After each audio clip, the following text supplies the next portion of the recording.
So you're very welcome back. Today's video, I'm going to talk you through why I'm building this journey publicly.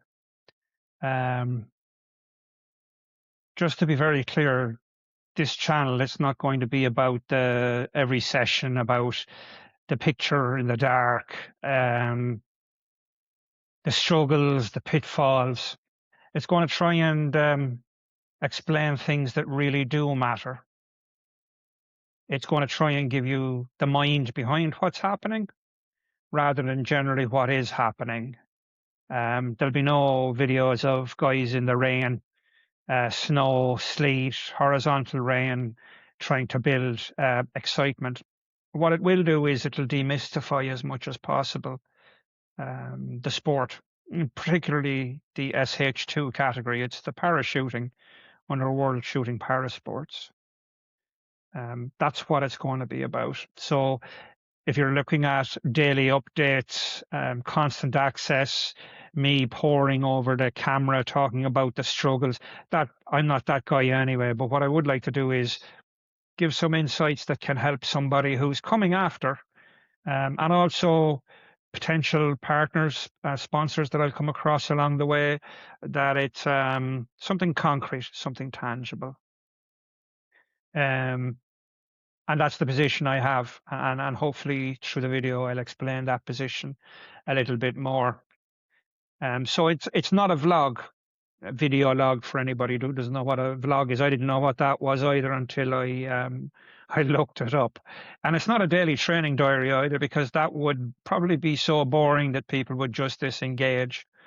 It's not an open window into daily life either. Let's be very clear about that. What I'll call it is curated documentary archive, and that will be specific content that I feel is of benefit to people who are interested in shooting.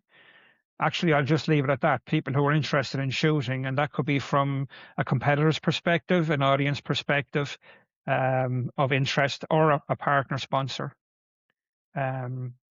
I'll discuss some of the selected international sections we'll be going along. I might even do one on classification. That's one that not a lot of people know about until you go through it as well. It's particular to the parachuting side of things. It'll be documenting the moments that I choose that I think are actually of benefit.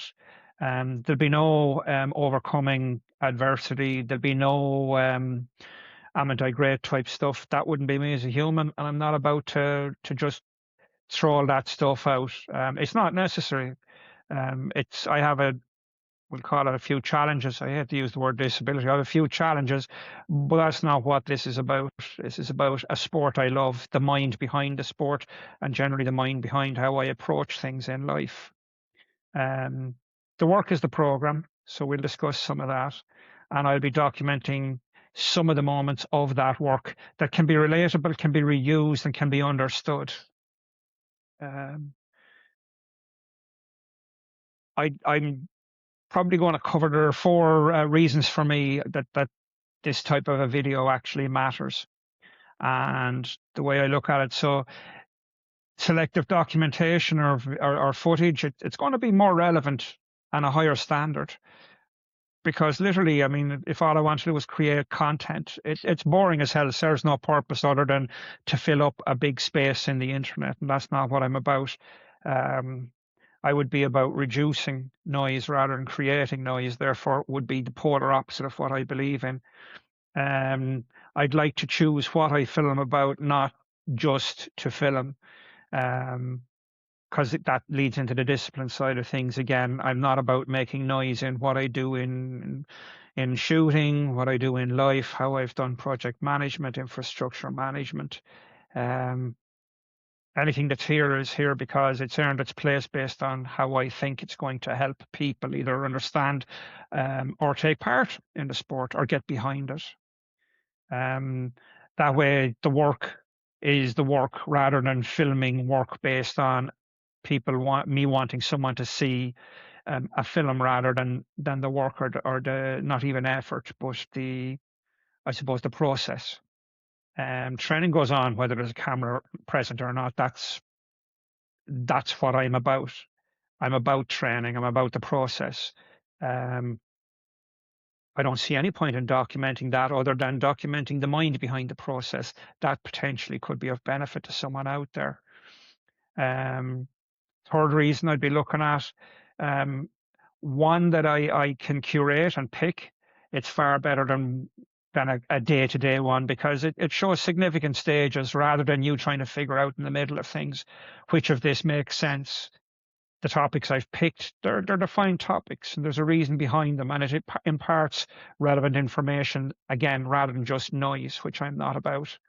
A daily record would not give you the same benefit. If I tell you I'm doing 7 hours training a day, I don't believe you're going to find 7 hours of me doing a training program or plan of any benefit. But it would potentially be of benefit for me to explain what I was doing today, why I did it, how I measured it, what the outcome was, and takeaways. And that is far more of benefit, and that's the type of content I'll create. Um, One is the last one I think is accountability. I'm a devil for this in my own way. Um, Shooting's about accountability.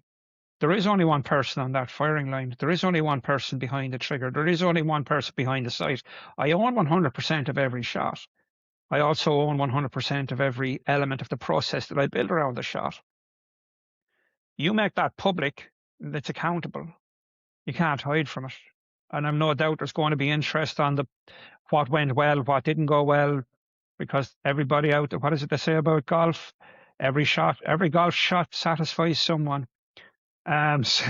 Similarly, in the shooting world, every shot I take is going to please somebody. But I'm not afraid of that. I don't run from accountability. I've been the one who if I could, unfortunately I can't run into it now, but I would have said I would run towards trouble to help rather than away from trouble to get away. Helping people would be at the core of me as well. Um, I'm looking at it from a perspective of the camera's going to follow the work, not the other way around. I will not video every stage of what I'm doing for the benefit of, I don't know, checking out the latest hat I'm wearing or I can't even, the newest water bottle, like that type of stuff is pointless to me. I'm going to particularly pick relevant content that I believe is going to help somebody. Um, I'm going to talk about the training, the preparation, the systems, and the decisions. I think that's far more of interest than watching me shooting 60 shots, for example, in a technical session. When something of the work that we're doing is worth documenting, it'll get here, and that's my understanding. I've never been a busy fool. I'm not about to start. I don't need to be busy. I need to be focused. I've only got so much time and energy, and I need to have that focused totally on the purpose of the mission we're on. So for me, similarly, I don't create content based on the fact that I have time in my hands to be creating content. The content, I believe, serves a purpose. If I didn't, I wouldn't create it. And it has to be beneficial to others. Otherwise, I'm just making noise, and no one needs a guy in a wheelchair being noisy. I believe that myself. Um, the camera will go on, or sorry, the work goes on, and despite the camera. So I'd be happy enough to share with you a challenge I faced when the process didn't deliver, an understanding of how to develop the next stage of that process so it does deliver. That for me is going to be far better than you just watching me sighing, looking into the camera despondently. That type of stuff really too much cinematic, to be honest with you. And honestly as well, this is not a format I'm very comfortable with. I'm pretty sure people have spotted that by now. It's a standard I hold myself to, and it's the discipline of knowing, like a shot, every shot's not going to be a great shot. I don't take bad shots. I stop. I reset. The process needs to be implemented perfectly to get the right shot. Well, similarly, content. I create content relevant to what people need to know, because it's also a dark art. Paralympic shooting, it's not transparent. It's not as easy to understand the whys, the what's going on. Why is he doing that? Why is she doing that? Because we have mixed classes in some of the shooting, air rifle and small bore. So that's literally what I'm trying to achieve, is to get that out there. I'll be explaining what's particular to us, because No one shoots with a wheelchair unless you're in a wheelchair. Even in our class, we've people who can stand, but they're missing an upper limb, therefore they're in the SH2 category. It won't be every session, but it will be particular sessions. I'm going to guarantee at some stage you're going to get a few shots of me on the firing line, purely so you contextually see who you're actually looking at. I'm on a video here, but you don't get to see me in the sport, but you're getting to hear what's in the mind, and that's actually a bigger part that you won't be able to figure out from watching a video. I'm going to talk my way through the challenges I face on the international scene. So training and competing being what they are, I'll have to train abroad. There'll be some level of discussion around getting to and from competitions, what goes on at the competition, how I approach a competition. Also, I'm not going to give you the juice. There's the juice, and the juice is my IP and what makes me different. However, you'll get a flavour for what it is we're applying the juice to. And that could be an interesting one, because I'd say a lot of people don't know what goes on in technical inspection for the Paralympic shooting side of things. Able-bodied, they'll know, not with para. The level of detail that's actually checked would be significantly more. And it's discipline, the discipline of choosing the right content for me. It's, again, that's part of me as a person. So you'll get a flavour for, if you look at all the videos, you'll see I have a mind. The way I think is the way I think. Fortunately or unfortunately, that's the way I live my life. For me, fortunate. For people who don't like it, that's fortunate too. Again, no shot disappoints everybody. I think I get to reflect more on what the content needs to be rather than firing out so many videos every week. Have to fill that gap. I don't have to fill anything, but I will put content in that's relevant, and I'll be very happy to share it.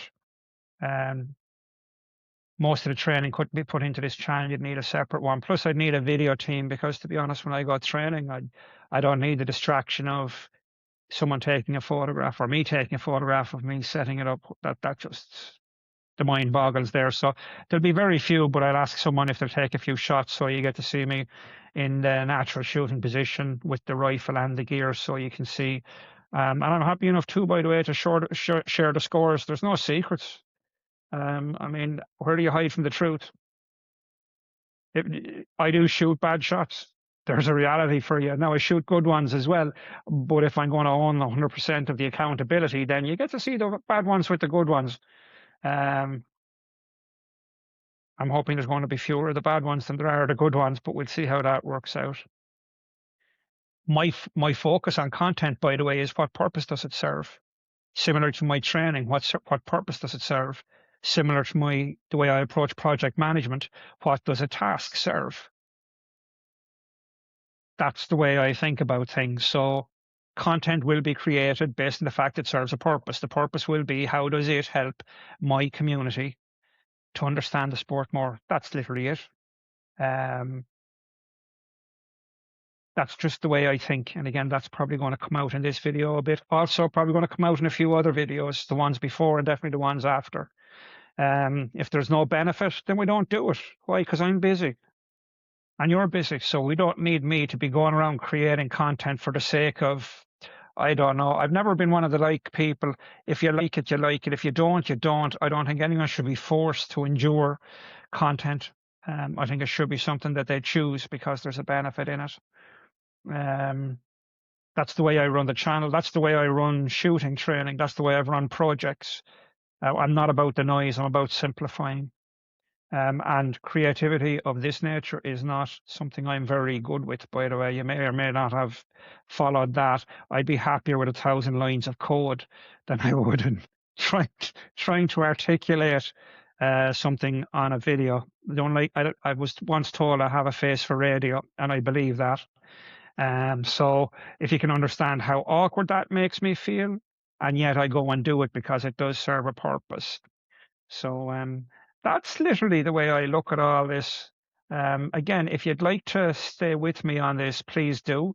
If you'd like to see more content that I believe serves a purpose, then by all means, come along. I'm not going to ask you to that subscribe. Honestly, if you do, you do. If you don't, you don't. The ones who will come back are the ones who find a value in what I'm doing. Um, and I'm not trying to appeal to everybody. Um, when it's worth recording, I'll be here. When it's not, I'll be continuing anyway in the background. There is no doubt about that. Really excited about the journey, um, even more the destination, because I believe the work we're doing, the way we're doing it, following the process, I believe it's going to deliver. It's already delivering in line with expectations. And it's going to be also, here's one of the things that's going to be real fun. How many people have you come across have put themselves up like this and gone, I'm going to get there, and then get there? And then you look back at it and you go, they always thought they were going to get there. That's not cockiness in any way, shape, or form. I want to reassure you of that. I'm void of ego in terms of this, but I am so happy with the process and how strong it is under pressure. I have no doubt it's going to keep continuing in line with the strength of the process. So for that purpose, I hope you have a lovely day, and yeah, by all means, come back again. I'm thinking of what other sort of videos I would do. I actually think that maybe the next one. Well, look, let's see. I'll come back to you on it because I have a couple of different video topics that I'd like to cover. One is going to be, I can tell you now, is going to be about building the team, because I may be the power of one, but for me, having the right people around you, just like a CEO with his C-level execs, is more important to the success of any project than anything else. Surround yourself with greatness. So look, take care and we'll chat again. Thank you.